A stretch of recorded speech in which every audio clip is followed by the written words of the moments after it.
Kevin, thanks for coming on. Really appreciate you taking the time to have a conversation with me. Would you mind telling us a little bit about yourself before we get started? Yeah, thanks for having me on. I enjoyed our last time together. I am a professor of philosophy and religion at Asbury Theological Seminary, that's in Kentucky.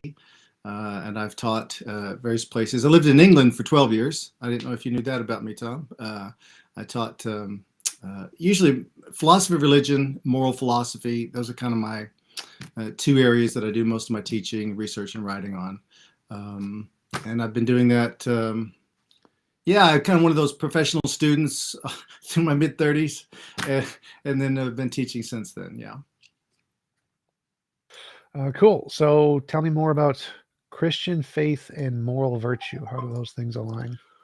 Well, right. So the article, I think I sent you an article or a book chapter, and it was aimed at addressing a particular kind of objection.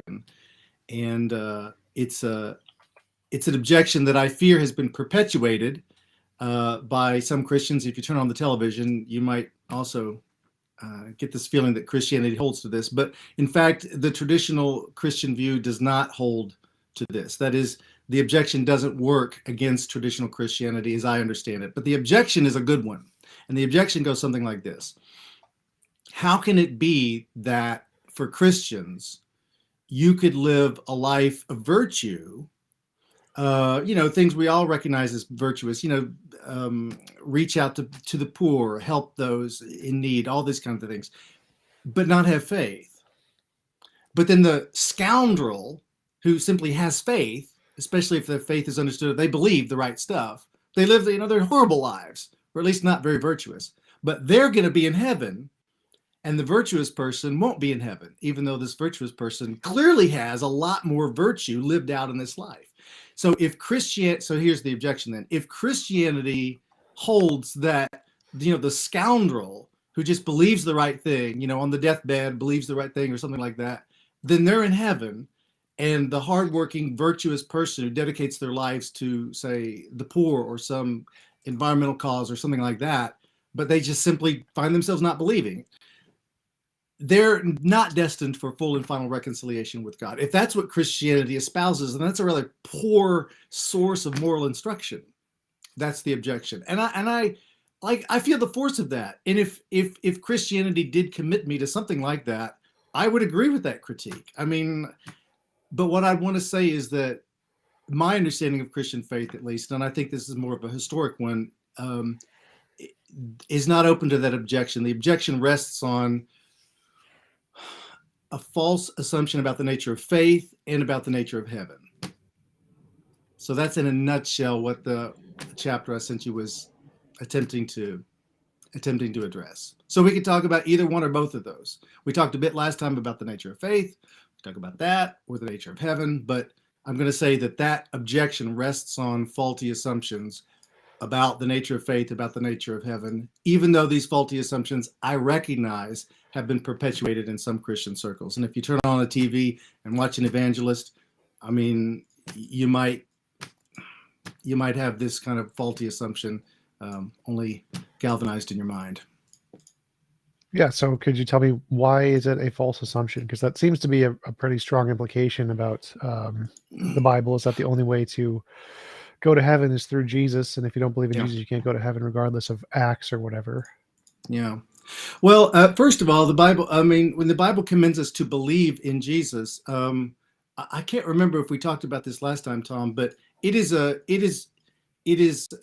mistake to equate the modern English understanding of belief as in intellectually assent to equate that with the biblical injunction to put your faith in Jesus. So we could talk about this for a while if you want, about my reasons for thinking the Bible actually doesn't say you must believe as an intellectually assent to the name Jesus. And in fact, Jesus specifically says, there's many people who will say to me on that day, like the day of judgment, Lord, did we not do all these things in your name? Like they believe the right stuff. And Jesus says, I will have to say to them, I never knew you. So you can believe the right thing, but the important point is to cling to trust in and commit yourself to what the name of the Jesus stands for. That is the principles of his kingdom, is the way I would spell that out. Well, I don't think that like people who claim to believe falsely. I mean, that would be.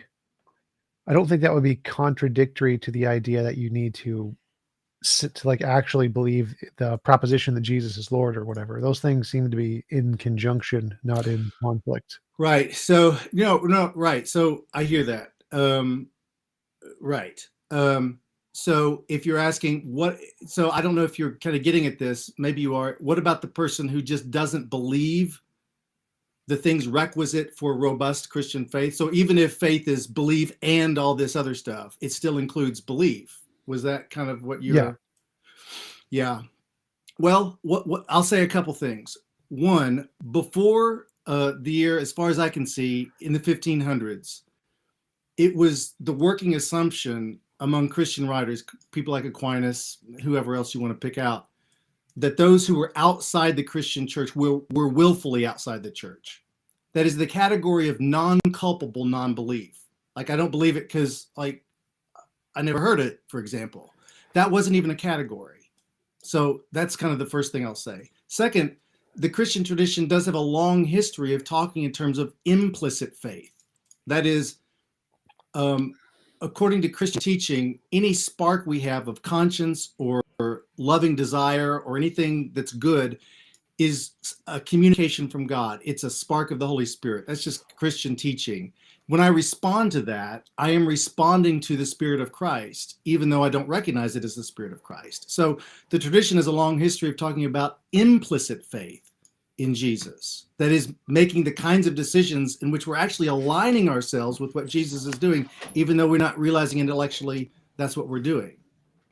And so then there's a question, would there be scope then after one's earthly life, when one sees the truth about Jesus, if this is indeed the truth, one wouldn't have to kind of decide whether to follow him. One would naturally already have the disposition to follow Jesus through all these individual decisions they've made in their earthly lives, cultivating these kinds of virtues. But the tradition has a long history of talking about implicit faith.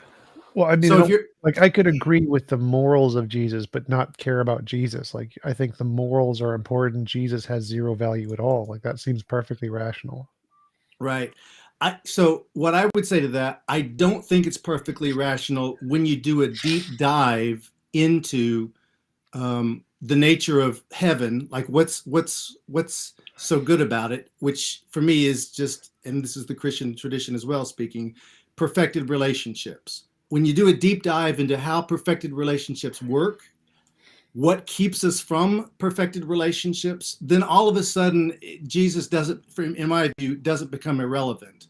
It becomes absolutely necessary. Jesus or someone just like or very much like Jesus. So this is where that kind of the second prong of those faulty assumptions, what's so great about heaven comes in. Why does Jesus matter here? Because I'm not following why Jesus matters here. Right. To like living a moral life or to achieving perfected relationships. Both. Like I'm not seeing Right. like if I'm trying to understand what a perfectly virtuous life would be, Yeah. Jesus plays no role in this. Like Okay. morality So is assisting people, trying to help gotcha. people, whatever. Like any Okay. individual is just completely irrelevant. Okay. Right. Okay. So I got that. So I've talked to people about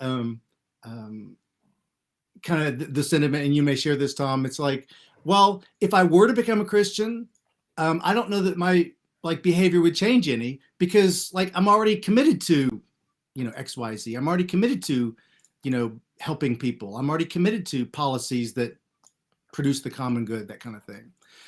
So a virtue, of course, the only way to identify a virtue is to identify an ideal life.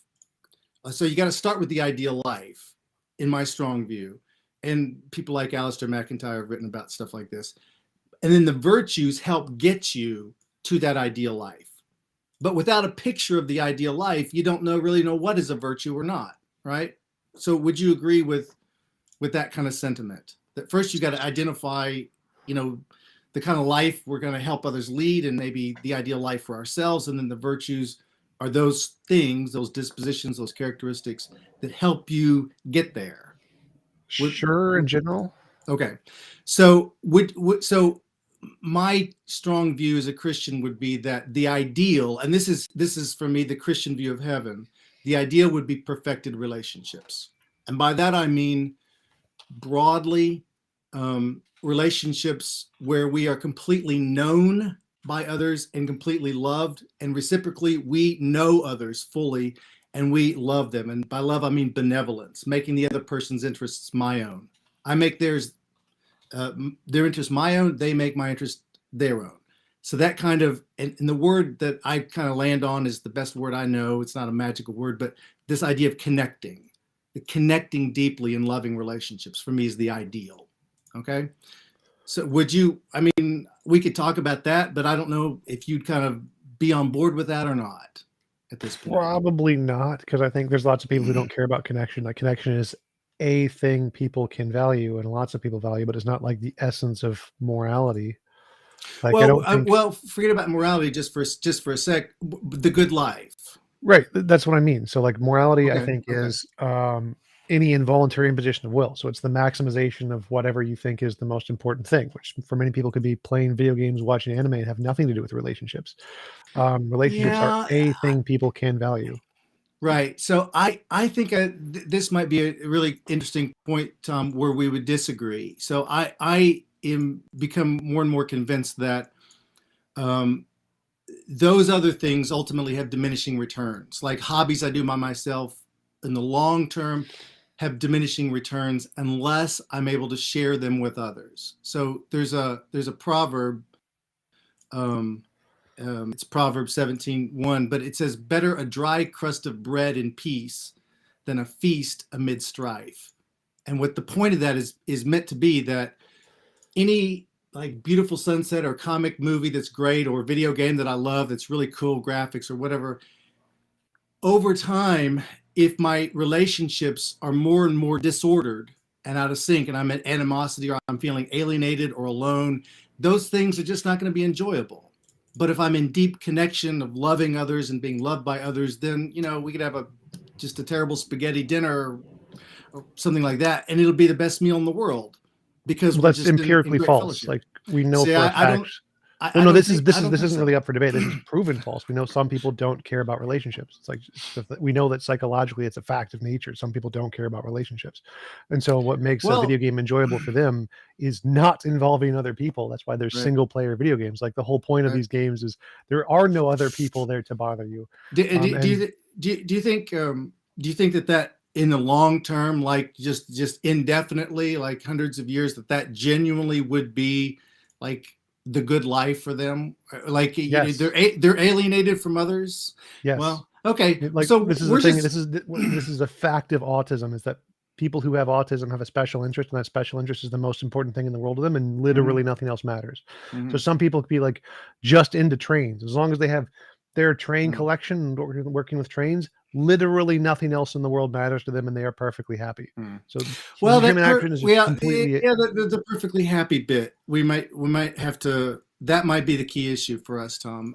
I think it's a great point that you're that you're raising, by the way. And I'm not trying to like say no, they're really unhappy. I'm not trying to say that at all. Um, so and there's a certain. I mean, there's a certain. I don't want to call it level, but maybe I'll just talk in terms of level of happiness that say, oh, I'm not comparing an autistic person to a dog. That's not the point. But say dogs can have, my dog can have, that kind of thing.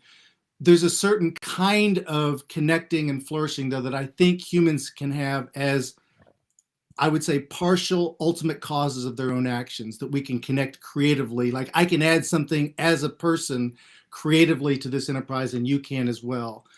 And I think ultimately what I'm going to say, and this is where my Christian kind of, because I believe all this stuff is true, this would impact kind of what I would say about an autistic person. Again, I think it's a great example to raise. I would still say that there's something about our highest flourishing as a kind of creature, a human creature, that is going to lead into relationships. And I don't know exactly what's going on with an autistic person, I think I would say that there is a kind of long-term flourishing that I would be committed to saying is available to all people.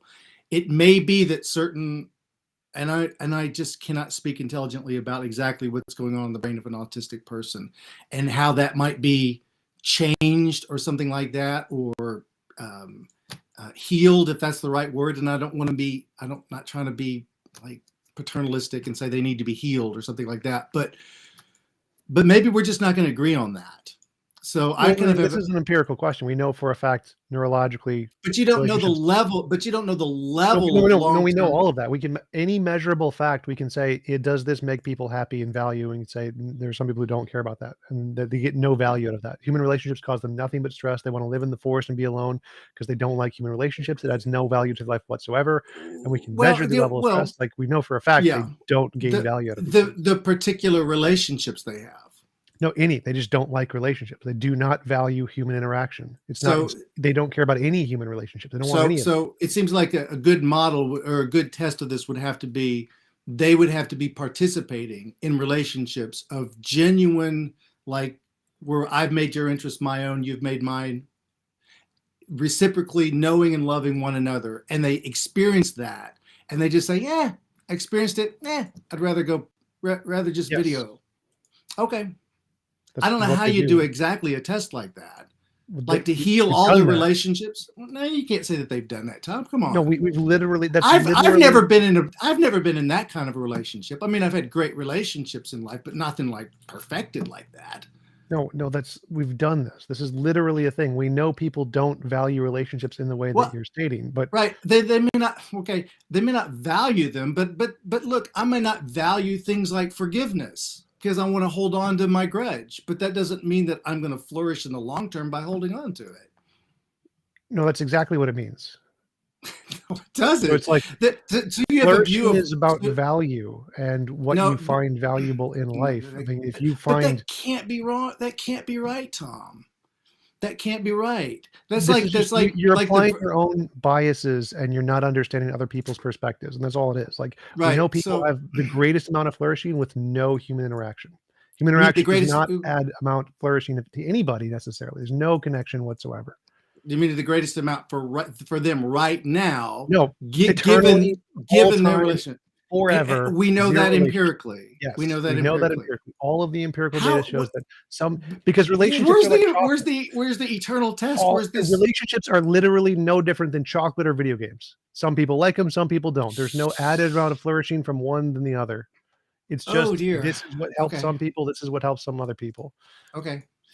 We're gonna this is well, that's good to identify. I think we're just gonna really strongly disagree about that, Tom. So I honestly respect what you're saying, and I think some of your examples are really good. Could I just probe one kind of question on this? Do you think that the key to someone's well-being is their current valuing, their current desires, and the current things that they value? That like a desire satisfaction account of well-being is what I'm asking. Like the things that they desire, the things that they most value, when they get those, that is the good life for them. It seems to be the assumption line behind, at least what I hear you say. No, so like well-being is past tense. It's like, have you gotten the things that you value and you're in a healthy state of mind? So it's not a present tense thing. And so well-being would be, or the greatest well-being would be something like a world that maximizes your ability to achieve the things that you value. But you value kind of, so what do you make of phrases like, be careful what you wish for, it's not all cracked up what it was cracked up to be, these kinds of things? Or would you say, well, with perfect information, what I would value? So most desire the problem with like those statements is that they infer that there's some unknown consequence that you didn't ask for. So like if I wish for, let's say 100 pounds of gold, and it is, and there's some genie who grants my wish, but he puts it directly above my head. So it just squishes me. Like clearly that's not what I wished for. Well, but that's not, but the expression is be careful what you wish for. Like I wanted this, like I wanted to date the cheerleader or whatever like that. And then I got to date her and it's just a nightmare, that kind of thing. Well, no, that's the I exact mean, it's kind a of thing bit. I'm talking about. So, Oh, okay. like, Okay. there's only a consequence if you're not like in control of the world. So like if I say I want to eat 1,000 cheeseburgers and then you get really fat. Well, the problem is the fatness, not the cheeseburgers. If you wanted to eat cheeseburgers, you wanted some kind of sense gratification from eating the food and it tasted good and you got that. But there's this unknown consequence that you didn't want. That's an entailment of the world that isn't something you consented to.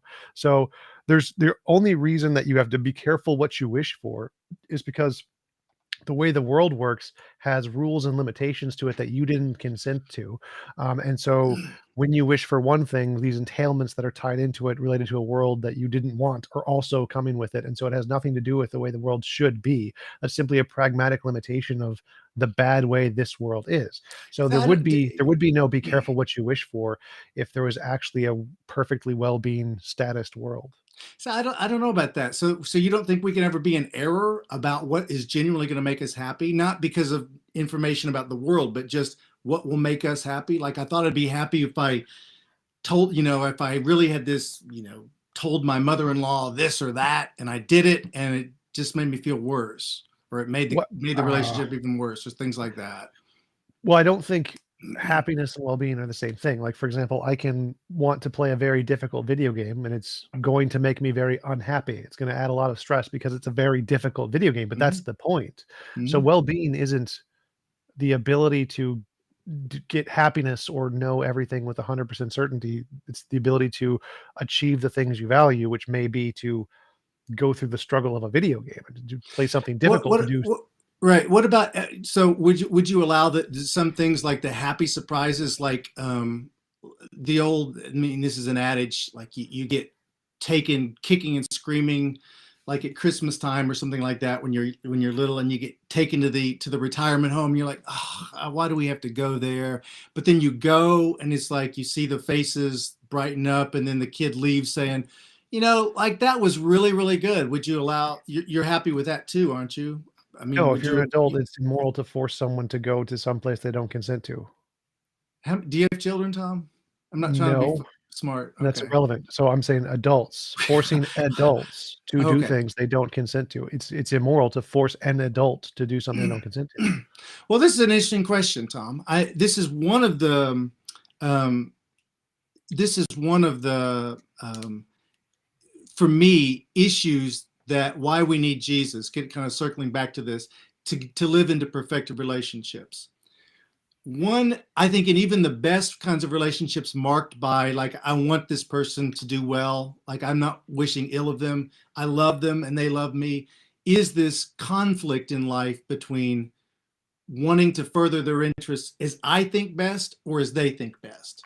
And this is something that, with children, you got all the time.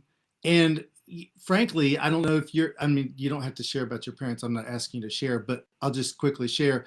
Um, my experience is very similar to lots of people my age who've had parents or in-laws age and with memory issues. And then there's discussions about, can you live at home anymore by yourself? Can you drive anymore?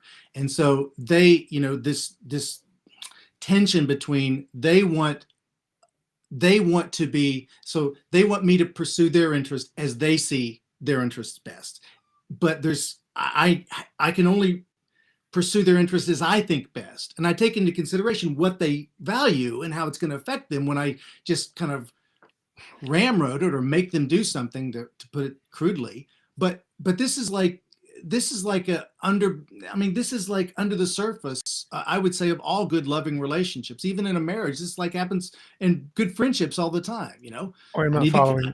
So well I just need just just to clarify here, so like it seems to like what you're saying is you don't have enough money to support them in the way that makes them happy. Therefore, No, it's not that. because No, it's not that.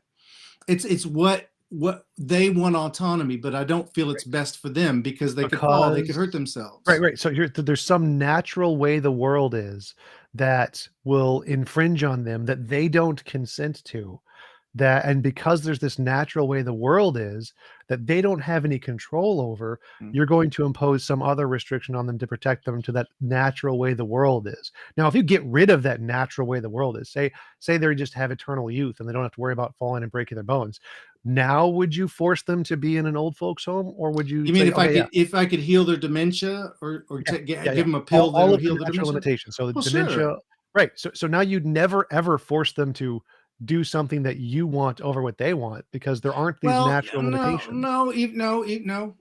even still, and it wouldn't be. I mean, unless you just want to have an extremely broad category of the world. This happens all the time in friendships, doesn't it? Or colleagues, or a marriage, where you say you need to apologize to that person. I mean, you were in the wrong, and your friend says, no, I don't need. They owe me an apology, and so they want you to Okay. support them, right? It kind of like they want loyalty from you. And you're like, well, I understand loyalty. That is important. But there's also a point where I don't think this is doing you any favors if I just tell you Well, what you want to you hear. can't force them to apologize. That's not, who cares about that? I'm talking about when you're trying to make a decision to force someone else to live in an old folks home or whatever. That's always going to be immoral. That's always a bad decision. The only reason it's justified is because if you don't do it, there's some worse consequence or something. But if you get rid of that worse consequence, it's never a moral thing to do to force someone into an old folks home. The moral thing to do is to allow them to decide for themselves what they think is the most best way to live. Okay. And Well, I so, mean, okay. What if I think it's making, what if I am convinced, like the friend, I think the friend is really becoming a self-destructive, self-centered egomaniac because he's just, everyone else is wrong and he's never wrong. And he wants loyalty from me. And there's a value in loyalty, but also I think that, you need to go, swallow your pride and admit you're not perfect and you owe this person an apology. But couldn't I extend that to my mother or mother-in-law and say, well, maybe it's not well, no, dementia, but your expectations and forcing them to do things are different. So they can just say no, and you can say, okay, I don't agree with that, and you can walk away, and that's fine. Like, there's nothing wrong with that. But well, I there's a mean, difference between that there and, might, right, there might be something wrong with that though, Tom. If they're insulted, if they feel I'm betraying them, if I feel that I'm doesn't not, matter. if I feel I'm, well, it So like matters to the every relationship. individual has a right to determine their own autonomy. And so the fact that you disagree, there's no like disagreeing or not Okay. liking one another, that's perfectly fine. There's no immorality or damage to well-being there. And so if someone wants to be an asshole or whatever and they lose relationships because of that, that's perfectly fine. They have every right to experience that and to grow from that. And if they want to change and have more fulfilling relationships, they can choose to do that. But it's up to them. Like, there's nothing wrong with them saying, now I'm going to continue to be an asshole because I like being an asshole. Like, they have every right to make that decision. Well, they may have a right, but I don't. But if you believe they're harming themselves, wouldn't the loving thing be to help them not do it? I'm not talking about No, like putting them in a straitjacket. What do you mean no? You wouldn't because go to your their friend better again? selves could be being the asshole. They could really value being the asshole. They could really value, say, But this is who I am as a person. This is what I like to be. This is who I really value, or the kind of life I really value. And so trying to force them to change to be more like what you think is socially acceptable would be immoral. You are forcing them to have less well-being because you're trying to no, make them no, well, accommodate no, no, your no, values. well, I see. I wouldn't have the working assumption that their well-being is always a matter of them achieving their current desires. Right. Well, you're saying their well-being is based off of what you presuppose well-being is, No, which they is have wrong. they have a well-being irrespective of what I think about it, but I Right. just think that I have greater insight into it than they do. But this happens all the time in life. I think I have greater insight than my mother with dementia, or I think I have greater insight than my child or my friend on some Right, but you issue. keep People listing people who disagree. have biological limitations. And you have a consenting adult who has no dementia, who's like, no, I like being an asshole. They're right about their well-being. You're wrong. You are wrong about their well-being. No, You are I don't. objectively wrong about their well-being. And we know this. We know this. This has No, been no, no. proven. This has been absolutely 100% proven in psychology and neurology and cognitive sciences, the consensus in every single academic field. People are comfortable with being who they are, and they get to decide what makes them comfortable. You don't. People know themselves better than you do. You will never, ever, ever be more right about someone else's well-being if they're a consenting adult than they are. They get to make the choice. What you could be more right about is the consequences of what happens in the natural world. So like if you're a heroin addict or whatever, and you know heroin's going to destroy your body, like, yeah, you're going to be more right about that. But whether or not someone wants to do heroin, if there were no consequences in the world, they would be right that heroin would make them, give them the greatest well-being. The only thing you can be right about is unconsented natural consequences. But every single individual is the most right as long as they're consenting adults and don't have any like mental damage. So I would just have a different view about the nature of well-being than that. So I would have a more of a perfectionist account of well-being, and it sounds like you'd have more of a desire satisfaction account of well-being. Well, what is yours based on? Because mine's based on actual science, things that we can demonstrate are real and not imaginary. No, I don't know how you would construe an empirical test to measure someone's potential well-being over the long term. We literally. I mean, you say like no, we do happiness studies, we do well-being studies. So it makes them life studies. So it makes the heroin addict happier in the moment, right? So you're going to tell me that their well-being is, if they decide to be just self-destructive. No. So the heroin addict there's a physical damage to the body. That's a separate example. So we have studies in science that measure well-being. We know what happens to well-being. Like one of the ones that I can think of is the money study that shows that happiness is correlated to the amount of money you have up to about $50,000. And once you go above $50,000, the amount of happiness correlated to the amount of money decreases relative to like the more money you have. So we know how much money it takes to gain some certain level of well-being. It's about $50,000 a year. And once you go above that, it's diminishing returns. And we can do this for essentially everything. We know what makes people happy. We know what gives people well-being. But just really quickly to interrupt, I'm sorry, but there's huge contentions about how to model that, like all the factors that should or shouldn't go into those models. Right, I mean, but none of them support your position. But they all support each. None of them support your position. 0% of them support your position. Some people like this, and they get to choose. Some people like to be in a forest on their own with no social value, and that is the morally correct well-being decision for them.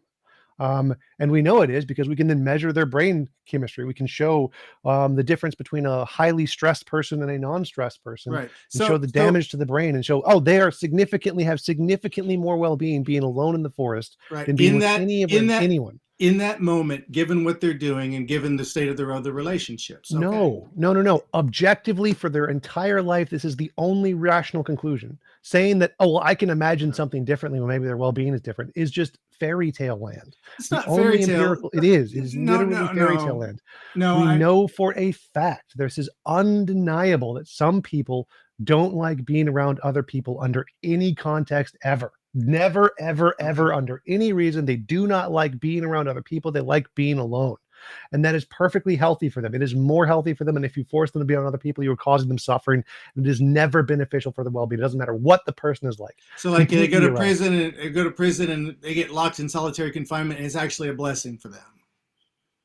So like, no, solitary confinement is torture because it's a prison. If they could go to the forest and live on their own and not be around other people, that's fine. Yes, being locked in a prison cell, which they don't consent to, is not the same as really consenting to go into the forest and being alone. Okay. Well, right. Okay. So maybe we should just confine it to what it seems to me then the vast majority of people in this world. I don't know if you'd be willing to concede that, where loving relationships, their well-being really does in the long term ultimately hinge on that, or would you not be willing to concede that? I guess what I'm thinking there are definitely tendencies of the vast majority of people find certain things giving them well-being more than others. That's true. But I mean, when I'm thinking about well-being, I'm thinking about literally for every individual person who's ever lived, kind of a thing. Because if I want a perfect well-being, which is like comparing it to heaven or whatever, then it would be perfect for everyone, not just perfect for the majority. But yes, I agree that the majority want loving relationships. Right. So the outliers, I mean, and you're gonna say, why should I think this? The outliers, I think I just set aside. I don't want to just say something like, well, there's a certain kind of human nature that everyone is going to flourish in the long term through these relationships. So that was great, Tom. I'm not going to try to argue that. So if we could just take the vast majority, at least, if you're comfortable with this, sure, that if all the relationships are flourishing wonderfully, it's hard to imagine someone's life not going well for them. Would you broadly agree with that? Like, they don't have a No. lot of money, but I mean, there's certain conditions, like if I've got a roaring toothache, that kind of thing. But Well, no, forget all physical pain. Like most people like contention. They prefer contentious relationships than agreeable relationships. They like video games. People play video games that are competitive more than cooperative. Uh, People like the Kardashians because they get into drama and fights. People don't like perfectly agreeable. Like, yeah, wait, right. not finished yet. Not finished yet. So Okay, sorry. we know from also studies that if they're perfectly agreeable relationships, people don't continue them as much. People like disagreement and contention and combativeness and having ups and downs in relationships. They don't like perfectly stable, perfectly healthy relationships. Those are not fun. So like stories where you got to overcome something and there's bad stuff Yes. happened to them, and like Yes. it's great. I guess this movie and everything was wonderful, right? Yeah. So even if there's right, so part of that could be like the resolution of things, but you would say even when there's no resolution, people like that. So Ups and downs. Like it's got ups and downs. So okay. it's not like no final solutions, no bad Right. final solutions, but Right. there's going to be ups and downs where you have high points and low points, and that's what people like the most. Yeah. So so I'm not sure if you're going to agree with this. So I just would feel very strongly that I understand the competitiveness, but let me just give you two kinds of attitudes that for me really work against perfected relationships of mutually loving and making the other person's well-being their own, which for me is again going to be like the vision of the good life for I won't say all people, but for the majority of people. I think it will be all people ultimately, but we'll leave that aside for most people. So here's two things that I have tried to work against, and with limited success, and I still struggle. And maybe you're going to come away with this, say, Kevin, you shouldn't struggle about these things because they're not so bad. But let me just give you two things that I think work really against perfected relationships that I've found in my own life that I'm not happy about, that I'm trying to get rid of. Okay, just see if you agree that these are two kinds of viciousness. What are they? What are the two? Okay, one, Schadenfreude. I mean, is that like a kind of cookie? Well, it's a moist coconut based. No, the glee or the joy at seeing another person's downfall or seeing them suffer. What's Like what's going to be my question? I mean, Schopenhauer said that was the most obvious like case of a really evil soul. I'm paraphrasing. But like for him, that's like the heart of the viciousness that you could take delight in. I find that's one of the most fun things in the world. So like if me and one of my friends are playing volleyball, I play volleyball like every day, and he's really good. He's a good player, and I just stuff him in the face, just completely just smash him. It is the funniest thing ever. Everyone laughs because I'm not that good. He's phenomenal, and I just completely just crushed him on one of the highest points or challenges of volleyball, and we just all point and laugh and make fun of him. Right. It is the greatest thing ever. Right. So laughing with someone, even at someone's like, like you step, like you fall off the boat in the lake and you're all laughing with me. But that's a different than laughing at me, of course. And you might say, there's a mixture. At him because he made a mistake. So like if someone's really good and they make a mistake and they're like super overconfident and you laugh at them, it's like, haha, you suck. Owned noob. Yeah. You suck. Like that is so much fun. Everyone loves that. That's like one of the most fun things to do in a video game is to trounce on the noobs or the people who are really overconfident. I hear that, and I did sports growing up, and I completely understand that kind of a giggle, that kind of a raucous thing when something bad. But I guess I'm thinking more of terms of something that's genuinely like their downfall, like where they are harmed and they are hurt and they are brought down and something really doesn't go well for them. Something that they, really, it's a hurtful thing to them. And then we take delight in the same emotion, just to a different extent. So I think that if we had a world where no one could literally die or be harmed, then that same emotion would just be applied to all of these kind of funny concepts of like volleyball or whatever. And it's the exact same emotion. So the only problem there is, again, the world causing people harm, which shouldn't happen in the first place. Well, so I took your example to be kind of the ups and downs of volleyball and sport. It's kind of like we're not ever going to make a mistake, and if you can't laugh at yourself, it's part of their. Hopefully, in retrospect, they would look back and say, "Well, that was part of the ups and downs of an overall good experience." But I'm thinking Schadenfreude is kind of like something, something genuinely bad happens, and we're glad to see it. We're glad to see them make a fool of themselves and get really genuinely embarrassed. Well, again, really genuinely whatever. bad is only a subjective thing to the world. So let's say someone, I don't know, gets run over by a drunk driver or something. Now, in our world where we live, that's very bad because you only get one life essentially. And so their life is destroyed by this. But in a video game, you get run over by a drunk driver. It's hilarious because we're both competing for some like to capture Right. the flag, and some random person just comes and smashes you, and you're like, ha, that's funny. I win. And so all of those, even though that's the exact same emotion of being glad for someone's downfall, the only difference is the permanence of the consequence relative to the world. And so the problem there isn't Well, the emotion. It's not that we're happy to see someone being destroyed is a bad thing. It's that someone being destroyed is a bad thing. And our well, joy towards that is completely independent. yeah, well, it is a bad thing, but I think most moral philosophers would say it is also a bad thing, and it's debate about why it's a bad thing. But there's been widespread agreement, which you may not agree with, Tom, but widespread agreement that Schadenfreude is really a very destructive thing. Now, what's one thing, people playing games, but we're talking about the more serious, like when someone genuinely reflects and How is it's it hurtful. destructive?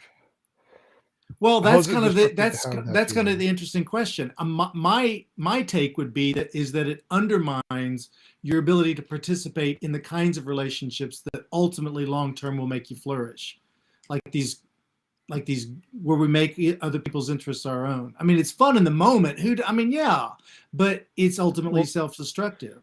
Just no, like like I it's can, fun to. but I that doesn't mean, make sense because you can have that for like an out group, but still have completely meaningful relationships for an in group. That happens all the time. Well, yeah, I think ultimately the seeds of the destruction, like when we rally, if our friendship and our joy is based on some other person's suffering, ultimately what I've communicated to you is that if there ever comes a time when I can get joy out of your suffering, I mean, I'm not above such things. Well, I that's mean, false. We know in group how in groups and out groups work. it's not, well, I There look, are people who think the downfall of an opposing football team is really, really funny, but the downfall of someone they know isn't funny. They're really sad by it. So when your family member breaks their leg, they're very sad. But if your enemy family breaks a leg, it's hilarious. The fact that because you feel one way towards an opposing group doesn't lead to this slippery slope fallacy that you're now only that is going to apply to no, your in group too. No, I think, well, I don't know. I think the seeds of it are planted. I think you find this in business ethics all the time. Like when we're in business together, like one of the things in business ethics that, like this was the thing about Enron. They're like glad when forest fires are going in California. They're like, yeah, it sucks for them, but it's going to be great for us. But what that communicates to, like in an office, is that, well, if there ever comes a time when, I can get ahead and you go down, then I've got no qualms of doing it. So Aristotle talks about this a lot, Tom, this kind of a city state, like a flourishing city state for him is a partnership for living well, but that involves everyone making each other's interests their own so that you get this, what he called a we self. Like, I'm totally on board with that. And you may not be, like, you may say you can split into groups, but I think that's temporary. Like the seeds of self-destruction are planted. I mean, not like for 10 years, but like long term, hundreds of years, city state or eternity. I don't think that you and me are gonna ultimately flourish if our friendship is based on the joy we get at watching someone's downfall. I don't think that's the long-term healthy kind of relationships Well, that'll again, that's allow us something we to can flourish. empirically show is false because lots and lots of relationships are based on that. Lots and lots of relationships are based on football teams and rivalries and watching the other team downfall. And that's why you're friends, because you want the other team's Mm-hmm. downfall. And it's a slippery slope to say, well, because you feel this in one context, therefore you're going to feel it in every context. Like, no, Well, that's literally you're just not making how yourself emotions no, work. you're making yourself the kind of, and I'm not trying to say Well, there is no don't do kind there. sports. You can feel one emotion towards one thing and it won't necessarily spread to other things. Like I can step on an ant and feel nothing. I don't think that's true, man. It's literally like, how, I don't understand what that even means. Like we know for a fact So emotions you have think boundaries. so Like you you, feel love towards your family, you don't feel it towards literally anyone. You feel hate towards one person doesn't mean you literally hate anyone. The fact that you have an emotion where you can feel it in one context does not lead to the slippery slope where you're going to feel it in literally every potential context. well, There are differences. I mean, do you not think anything of the moral philosophers who have talked about character and habit and how character is just a accumulation of all these little tiny habits and choices we make day to day? It makes you more and more into this kind of person, and maybe you die without your relationships having to suffer this kind of self-destruction in this particular group. But do you not think there's something for this Aristotelian kind of through habit, through daily choices, making yourself a kind of person who No, just because they haven't naturally. kept up with modern science and neurology and evolutionary psychology. They know nothing. They know literally nothing about modern science. So we know they're wrong. Like there's clearly some That there's no such thing as building character through small decisions. building character through small Yeah, decisions. Like that's becoming a so kind of vague. a kind of person, say, who makes other people's interests their own, or finds competition and rejoices, takes glee when someone else gets harmed. Those are super vague statements that don't really relate to, because the original claim was if you feel joy towards the suffering of one person, then you could potentially feel joy for the suffering of someone you like or someone who's close Yeah, you by or make something. yourself more into the kind of person who Like could do that. that's wrong. So there's barriers there. Like we know that if you can feel joy from eating chocolate ice cream, does that mean you're going to feel joy from eating a brick? No, because they're different things. They're different That's not the. psychological things. That's not a. No, that's not a right. I don't. I don't think that's the best analogy, Tom. I. You know. I mean, people. So just take an example of the crass business person. So they love their family, They don't but have an in-group, so for them it's the same. So like if a person values all human beings equally and they feel joy from one person suffering, then yes, it's rational for them to conclude they would feel joy from anyone suffering. If you don't value all humans equally, then there's a difference there. You can value people who you don't value when you see them suffer. You can value that experience, but for someone you do value, you wouldn't feel that, because there's a difference. It's like a brick versus a chocolate ice cream. Like well, no, there's a you say difference there. you wouldn't feel that. Maybe not in the here and now, but Tom, but clearly it's true though that surely you've met such people that are that in some relationships, say in their work, they continue to relate to people in an abusive way, and over time they become less and less of a giving person at home. They become more and more a hardened person that it starts to pervade more and more all the relationships. I mean, surely we've seen this. No, we Surely don't we've see seen. that. Like we Really? see the opposite of that. People's psychological states are No, I'm usually sorry. fixed from early childhood. Like the what No, no, happens is they have a tendency to pretend to be more amicable, but once they become in a stronger social position where they don't have to pretend, they stop pretending. But people are usually, they don't become psychopaths or sociopaths. They start as psychopaths and sociopaths, and then once they become comfortable in their state, they become more open to expressing that psychopath or sociopathy. So we don't usually see people become more like that. What we see is they become they have less inhibitions about expressing the already innate feelings that they have. Like there's very little data that shows people become more sociopathic or psychopathic over time. It's mostly something that's Well, innate in themselves. psychopathy is a particular thing about an ability to do emotional form the right kinds of moral emotions. But I'm not kind of talking about that. I'm just talking about, I don't know, what moral philosophers have always called character. But maybe you don't think that there's ways to change your character over time through kind of daily decisions. Well, character is just neurology, it's neurological states. And so when we're talking about character, we're talking about those DS5 conditions like psychopathy and sociopathy. And what you're talking about is a specific kind of person who will um some like you're trying to make a connection between the fact that in business where they're very ruthless, therefore they become more ruthless in other things. That's a slippery slope fallacy. We know that does not happen.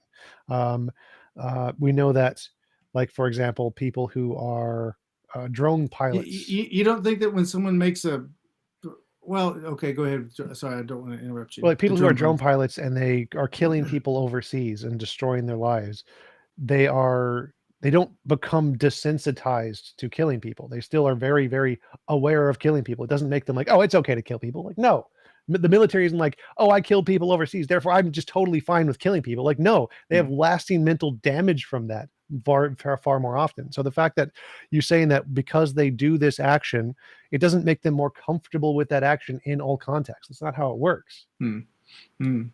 Yeah. So, some for violence, I think it sort of does, but granted, other people, you're quite right. I've known veterans that it makes them even more sensitive to like not wanting to, like, it wasn't a big deal before, and now it's like a bigger deal. It still is affecting their relationships, of course, but that's another thing. So okay, character. So maybe not character. What about the competitiveness you mentioned earlier? I just wonder if I could probe. Just kind of interested in your thoughts Sure. on. So I always have thought that competitiveness again works against perfected relationships, and so eventually I'm going to say that we need to be changed from all these things, but you may not think so. So I understand the fun and games of competitiveness, I honestly do, but how about this, Tom?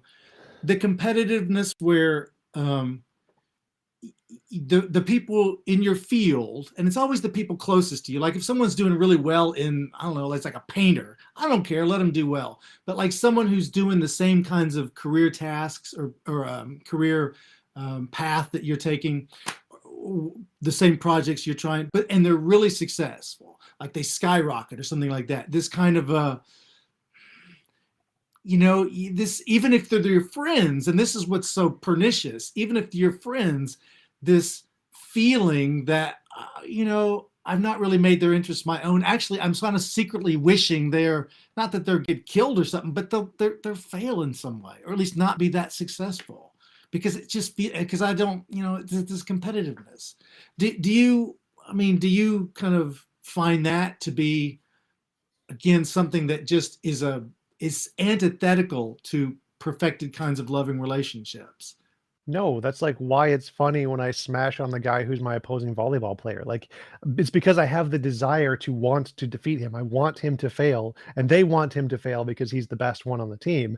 And so when somebody who's worse than him, the underdog, smashes him down and beats him to the pulp, then everyone thinks it's the funniest thing ever because they already have that innate desire. That's why we like underdog stories, because we want the guy at the top to fail because we're competitive, and it's fun, and it's relationship building to have those kinds of things. And the guy at the top likes it when people want him to fail and he doesn't fail. So that's a huge relationship builder for both sides.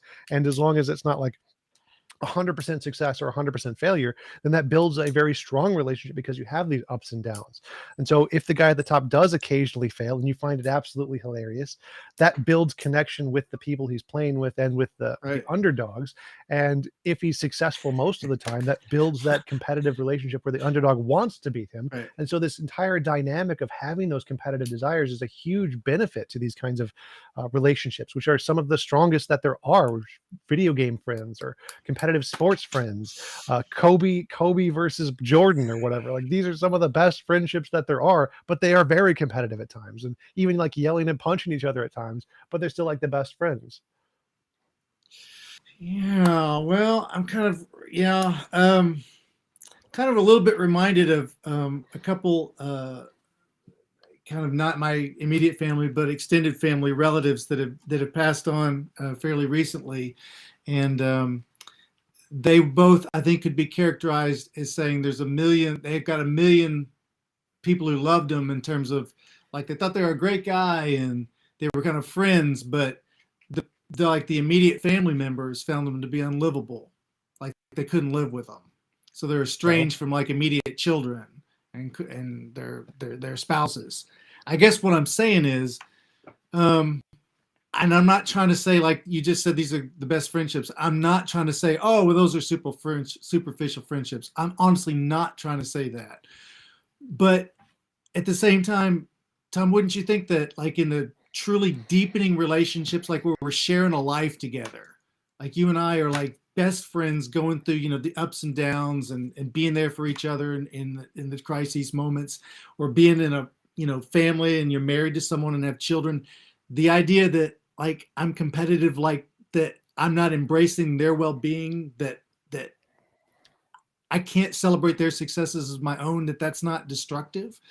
I mean, it just seems to me in the really close relationships in life, and if we're going to have ever eternal, ever deepening relationships with everyone, they're all going to become like this. That kind of me being unhappy when someone else succeeds is really, really destructive. But No, there's different maybe you don't people with see different that. values. Different people who have different relationships. So the fact that you have some people who only are really connect with in the competitive sense, and then they don't connect with people who have different needs and desires for more of the relational sense. So what? Like they are different people. And it's not like you get to choose which family members you have and which family members you don't. So they probably would have been happier in a family that was more competitive and would have probably made much better, closer relationships if their family was more competitive like they were. And the fact that some of your family members are less competitive and don't get along with that means, yes, you're going to split from them because you have different needs and desires for what you have well-being for.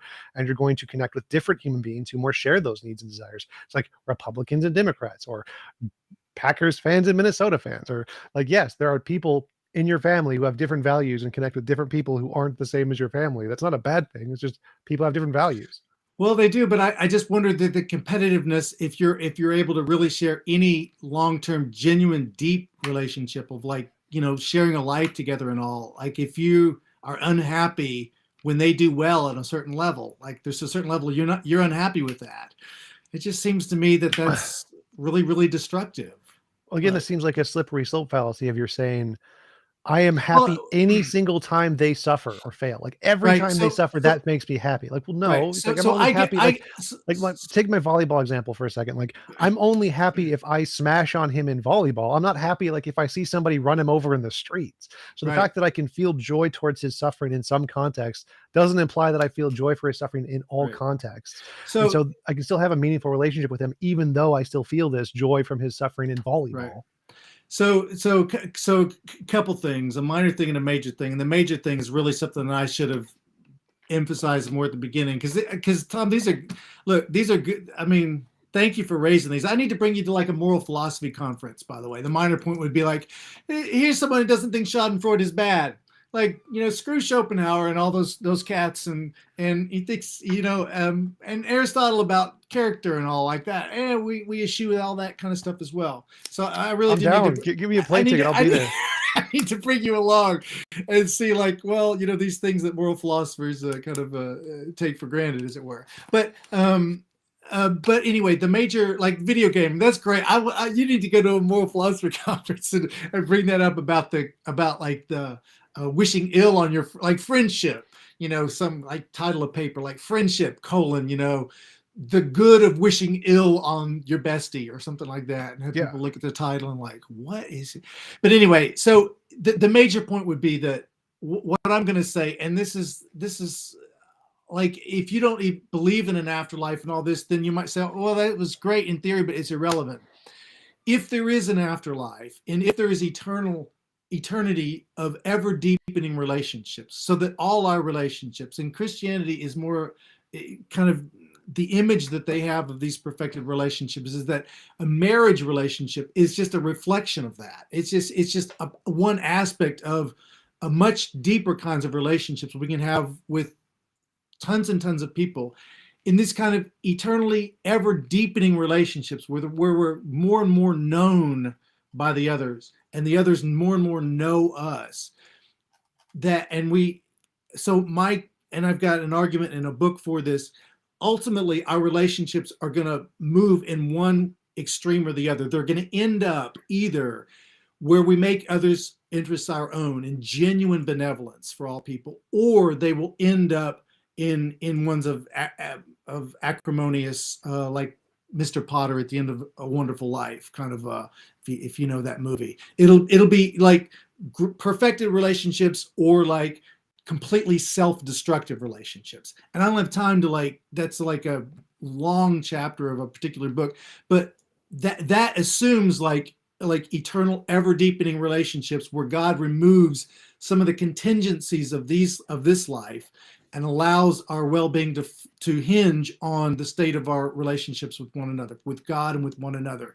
And you may not like, that's a premise that I'm just working with, that I don't have time to defend, like the Christian worldview here. And if you don't buy that premise, then that's cool. Like what you've said like holds, and like those are great arguments, and I'm not going to try to like say stuff like, no, you video gamers aren't happy, you just think you are. I'm not going to like do that. Like, I completely take your word for what's happening. And like, So just to clarify, like, let's grant there's a heaven. No, I think that's what the heaven is like is arbitrary, and so you could maximize any particular set of values and say, well, this is the value that'll get you into heaven, therefore it's the one that's perfect. But your argument that you said that it would either lead to perfect harmony or perfect disharmony in some sense seems false. Like, I think if there's a heaven and we live for eternally, we're going to eternally play basketball and video games, and we're going to have conflicts, and there's going to be Kardashians, and we're going to watch the conflict on YouTube, and those things are going to be just eternal. Yeah, I don't think there's going to like we're just going to be happy now. Like, no, people are going to choose conflicts. It's going to be more fun. Right. Well, there could be conflict though the kind of conflict that I think that you're talking about within though relationships where I've genuinely made your interest my own. And see, that's kind of the point in deepening relationships. And this is what is so poignant about children and marriage and having parents who are aging. You get eventually an opportunities for things to bubble up and come to the surface. Have I really made their interests my own? These kinds of kind of issues where Schadenfreude, if there's a hint of it, it actually does undermine. There's a resentment there that was brewing and it didn't really come out, but now it's coming out. So I sort of agree with that, but I don't think I'm going to make everyone else's interest my own. There are some people like my in-group who I may do that with. There's some people who do that with for no one and just have their own interests. And the people who I'm competing with, like in a video game, I'm not making any of their interests my own. I want to defeat them. I want to beat them on all cases, 100% of the time. And so it doesn't seem like this idea that all beings will either make all other beings' interest their own or no other beings' interest their own seems false. It's just a black and white fallacy. Like, no, there's going to be a spectrum. You're going to have in-groups, you're going to have out-groups, they're going to have conflict. There's some people who are going to be alone, some people are going to want to be purely altruistic, and there's going to be a diversity. So, right. Well, perfected relationships, if resentment and things like that can never get a hold on it, then you've got to be not just not having antagonistic feelings toward your in-group, but you got to be psychologically incapable of that, or else at any time it's gonna bubble up. So, like, if it bubbles up towards my out group, it still won't bubble up towards my in groups. There's no problem here. Like, the fact that I feel it for one person doesn't mean I will feel it for all people. There's no slippery slope. But I would say for perfected relationship, you have to be the kind of a person, for instance, who forgives slights whenever they occur, who makes other people's interests your own whenever other person has an interest, or else there's always this danger, and it will crop out given enough circumstances. It will crop out where it really will harm the other person. The other person will be hurt, will be disillusioned, disappointed. This happens in ever deepening relationships. People 30 years, and it's like, well, I guess I never knew him. I mean, I didn't know. I mean, he was this kind of, but you get enough issues and something was there, some Schadenfreude, some competitiveness, some other kind of viciousness, it reared its head. I mean, it's like a danger that plagues, it's like under the surface, even if it's never, and I would just say in eternity, those things are going to eventually bubble up if they're not completely cured. It's like, really, why? The fact that there are, like, if I met Hitler, I wouldn't like Hitler necessarily, and so I would not want to be friends with him. So I would put like a barrier to the Schadenfreude. So I'm not. It's a hypothetical. You could pick any person you want. I don't know. But Mary Poppins. It doesn't matter. But say there's some person I don't like. The fact that I dislike Hitler because he mass murdered the Jews doesn't mean I'm going to dislike my friend Bob. Like, the fact, so I have this Schadenfreude for one person doesn't mean I'm going to have it for another person. There's some people I don't want to spend time with, and some people I do want to spend time with. Totally hear that. And the fact that I can potentially feel it for one person does not mean that there's this risk that I'm going to feel it for literally every person I ever meet. So here's kind of one thing that I think I'd want to say, Tom. In any relationship over time you have with anybody, you and that other person are going to have a list of legitimate grievances. Sure. Like in a marriage over 50 years or whatever, you are. And so you're either going to be a person who, whenever offenses are done to you, forgives, doesn't hold resentment, is willing to make the other person's interest your own, despite the fact that they didn't do that at one time to you, that kind of thing. If you don't have a full-fledged character to be able to respond just like that all the time, then there's always going to be a potential for discord, for resentment, for these kinds of things. So you I need just certain virtues. What I would say is that thoroughgoing, like you would forgive an offense wherever it occurs. You would promote someone's interest wherever it's there, et cetera, et cetera. I'm just like it seems like you're adding up all of the grievances without taking into account the fact that there's also fun things they do together which they enjoy. So if there's something you don't enjoy together, let's say it drops it to like -5, and then you go to a play together and really have fun and it drops it to like +5, it doesn't matter. There could be infinitely many negative things you hate about the other person. But as long as there's positive things you enjoy that balance it out, it doesn't matter. It's irrelevant how many I don't things know. there are I that think you it have a does grievance you have. matter. No, I think it No, does no. This, matter. this is, I think, the fundamental mistake you're making is that you think that the negatives are additive, and the positives are additive, but they don't cancel each other out. Like that's just false. Like you can hate Mm. someone in some context, but love them in a different context. You can have things you don't like about someone, but things you do like about someone. Like in a relationship, that's most relationships are. Yeah. Here's some things I don't like about you, Yeah. but I really like these things about you, which is why I'm with you. And so there's this cancellation of where the positive things and the negative things add together, and as long as it's below some threshold, you won't abandon the person. And that's what most relationships are like. And so the fact that some relationships can go beyond that threshold doesn't mean that in every relationship necessarily will over time, because there are ups and downs, there are patterns.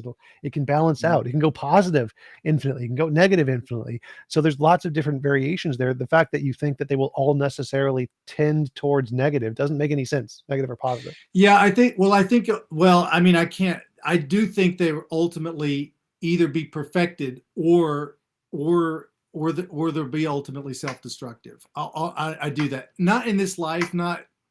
But that's just. I mean, I don't know. I don't really have space to do that. I mean, it's chapter 7 of a particular book I could point you to, but I'm not going to ask you to read it. But it's kind of a long, extended argument of why I think that. But I would just say that that's not a perfected relationship, of course. If there's resentment under the surface about something, it's not a perfected relationship. And that's what, like, the kingdom of God for me is all about. Jesus is trying to create this kingdom of perfected relationships. Right But now, I would say a perfected relationship is one that's in that range, going up and down and experiencing the positives and the negatives. And that's a perfected relationship. Perfected relationship isn't like 100% of the positive. I think that would be boring. No one would really want that. What you want is this kind of conflict and this up and down and this middle ground where there's happy experiences and unhappy experiences, where it's unexpected and you don't know what exactly is going to happen next, and you're under this challenge of trying to maintain the relationship.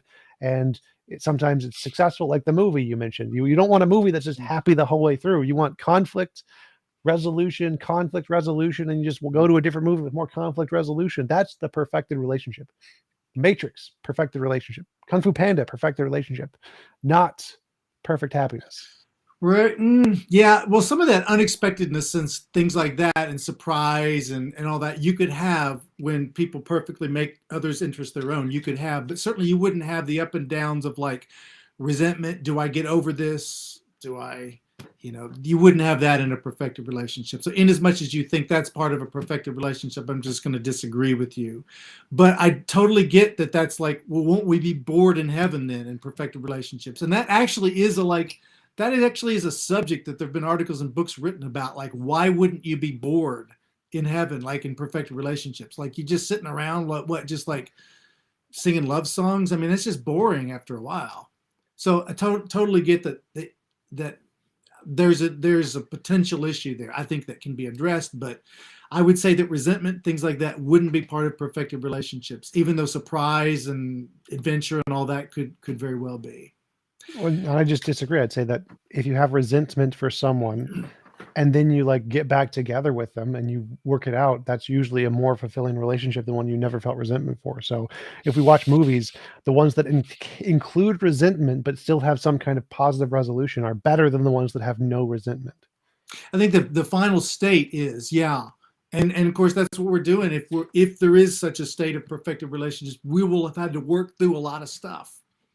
But I'm saying then go back to resentment. So resentment, So resolution, you resentment, so resolution, you resentment, resolution. yeah, I Well, Like, in those the moments, movie doesn't become fun after you finish it at the resolution, and then you just want to stay at the resolution forever. You want a new movie with more resentment, and then get to another resolution. Resentment, well, resolution. as long as there's going to be resolutions, right? You don't want the Ingmar Yeah, Bergman movies that's forever. the Like, perfect relationship. The perfect relationship is you have resentment, you go down, you get resolution, you have resentment, you go down, get resolution. It's ups and downs, like a video game.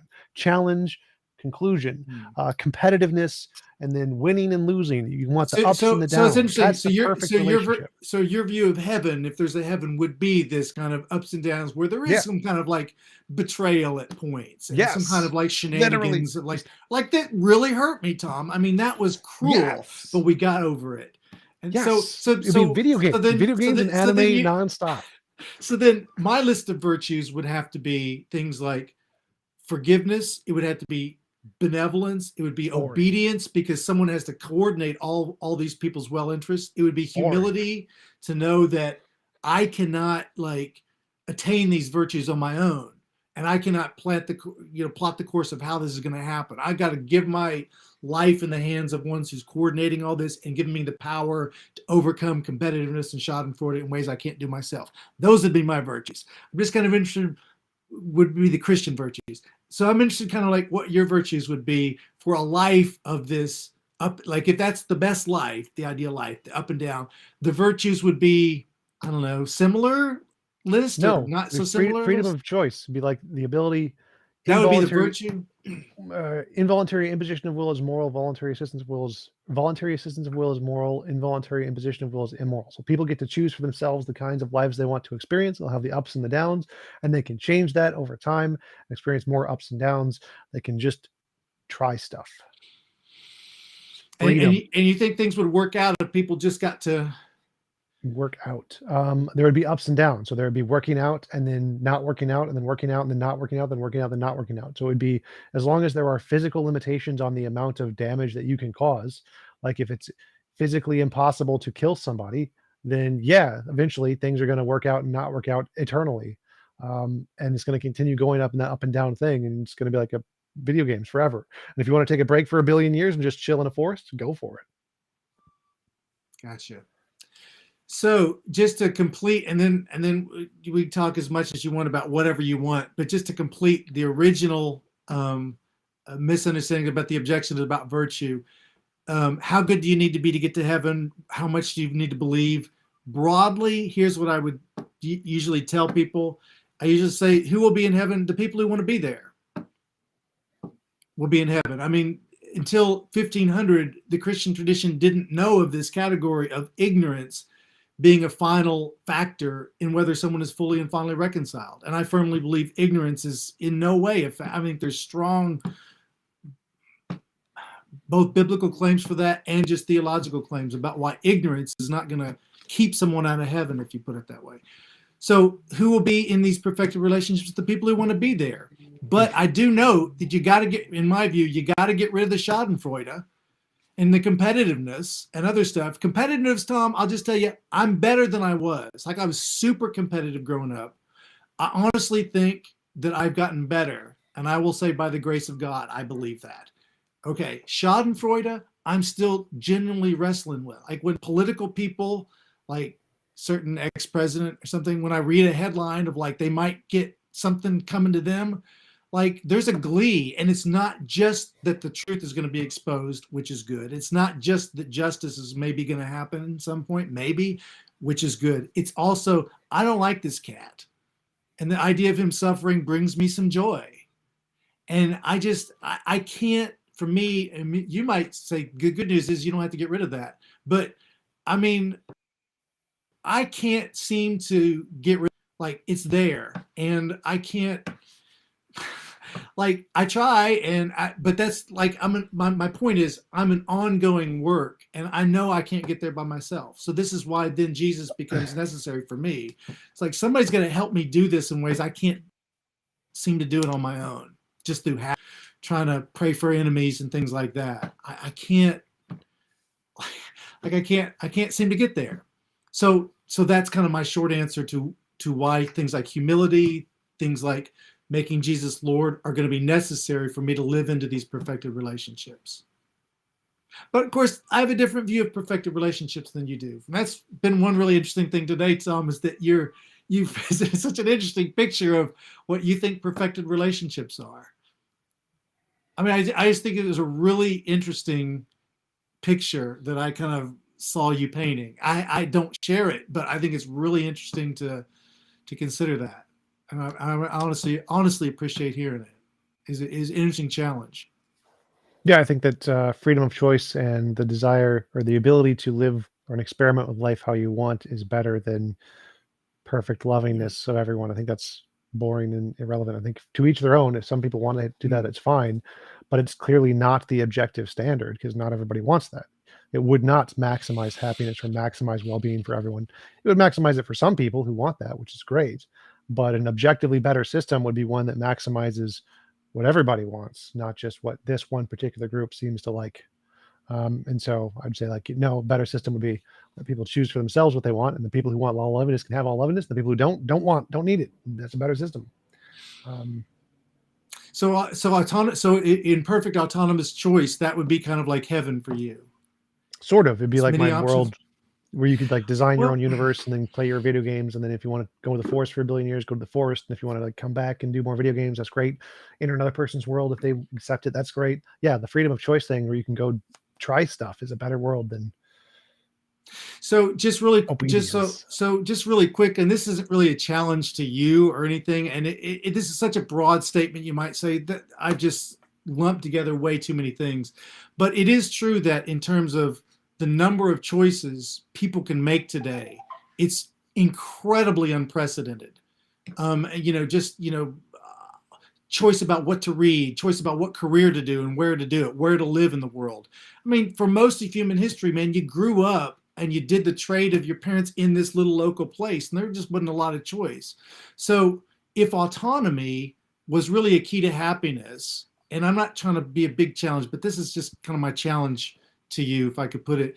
If autonomous decisions really were the key to a good life, this should be, it seems to me, like by far, like The best humans have ever been 10, and the happiest 100 humans times, have ever been. yeah, Yep, it ever. is. It But the is. empirical evidence doesn't suggest that. Well, it Oh, does. do they? It Oh no, does. come on, Tom. Like, No, so happiness, there's like two different life satisfaction indexes about what. significantly higher than when there was Black Plague. So yes, our Well, life yeah, index when of there's a happiness. black Wait. plague. So there's two different relevant studies here. One is that the choice study. So there's examples of where there's too many choices people have. It makes them more stressed because they don't know how to pick between the choices. But that's only because they have a limited time to do it.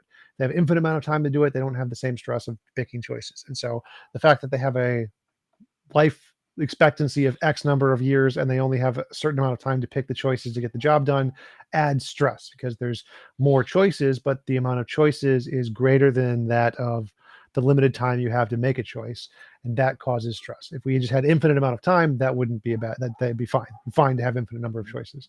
And there's the fact of the studies of happiness. Yes, happiness today is greater than it's ever been in human history. Humans are better off than they've ever been. There's a great book on it from Steven Pinker, Better Angels of Our Natures. So yeah, we're a lot happier now than we've ever been in human history. There are some consequences to that, where because we have more time to explore life and we're not dying at a young age, the people who aren't as successful at like relationships or whatever end up living to be older or live longer, and so their happiness is still being measured, whereas before they'd be dead, and so their happiness wouldn't be measured. But overall, the amount of happiness aggregate to the total is still higher.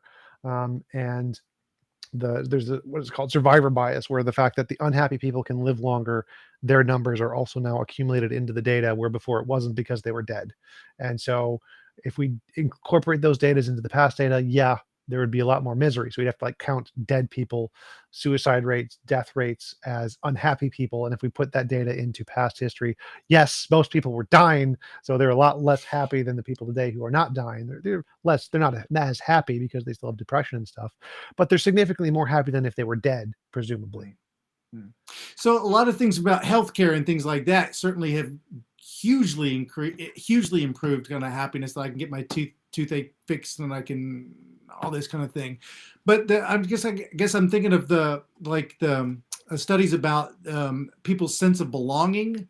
like in this age of just autonomy and choice, the lack of the feeling that I'm belonging, that I'm known and loved as much, the more kind of like feelings of being isolated. But like I know of Pinker and all, but anyway, I just kind of raised that. But maybe you just dispute that. And if you want to say that people are just a lot happier than they've ever been, okay, okay. Well, there are challenges like belonging, but belonging doesn't make you more miserable than people were in the past. Like the fact that there are definitely some differences in our culture today than there was in the past, and there are some ways in which people could have been happier in cultures in the past, doesn't mean that the aggregate sum is less than it was. Like the aggregate is still better today than it was in the past, even though there are definitely some differences in some ways that it could be worse. Okay. Do you think your view of well-being has changed? Just kind of curious about like in the course of your life, and you don't have to tell me how old you are. I don't need to know or anything, but just in the course of your life, like from when you're a teenager to now, about like what makes for happiness, what makes, or I should say happiness, what makes for a good life as we experience it. Just curious if you think it's changed much. Um, um, I guess there's multiple ways to answer that. Like one is my personal emotional desires and what makes me happy, and the answer is no. It's been the same thing.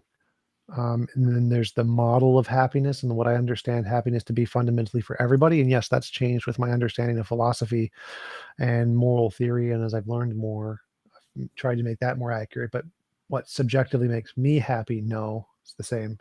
Okay. Just curious, and I'm not going to play that I'm older than you. You know, you'll think differently when you're older. That's not. I'm just would just say for me, it's changed a lot. It's changed a lot from when in the last however many years since I was a teenager. Just kind of curious. Just kind of curious. Again, that's I not have meant to be me a bit like I'm older and wiser. I'm honestly not trying to say that. I'm just curious if it's changed. But I have autism, so I have a special interest, and that special interest is the most All right, important thing in the world to me. So it's not likely, unless the special interest changes, that's not going to change. It's like I need my special gotcha. interest. I didn't know that. So that you put a lot of thought and research into this one. Yeah, Yeah, because I had major depression for most of my life, so I had to figure out like what is it that I need to be happy. Well, And yeah, so I'm not trying to get too personal, and you don't have to answer anything. But what kind of, if you came out of depression, what for you? I'm just really curious. What for you was? Would you attribute that? If you could attribute to one or two things, I'm just curious to what you would attribute that to. sex with models, 100%. Okay, So I had suicidal major depression, and then I had two different girls who I dated who were incredibly attractive, and then I didn't have depression anymore. It was that simple. really? Yep. If I'm in a relationship with a very attractive woman, I'm happy, and if I'm not happy. Is that just the enjoyment of being with them, or is it the kind of the more No. reflection on the way you think about yourself? Well, the way I think about myself is irrelevant. It's more of like internally how I feel. And so when I'm in a relationship, not just like specifically with them, but when I have a relationship, have someone who I can see or call or go out with or whatever, um, I feel more at peace. And it's not the way I think about myself doesn't affect that. It's that which causes the way I feel or way I think about myself. So for autism, it's not like I have trains, therefore I have self-worth. It's no, I have trains, and because of the way my brain works, that makes me happy. And so for autism, there's no introspective thinking about yourself that has no effect on it whatsoever. It's you Right. have the thing in your life that you care about or you don't. And because of how your brain works, you're either happy or you're not because of that. And there's no words mean anything. Words are completely irrelevant. Thoughts are completely irrelevant. You either have the thing or you don't. It's black and white. Would you I mean, and there's nothing magical about this word, but would you be comfortable characterizing that romantic relationship as a kind of connecting that has a certain overlap with other relationships in which you connect with others?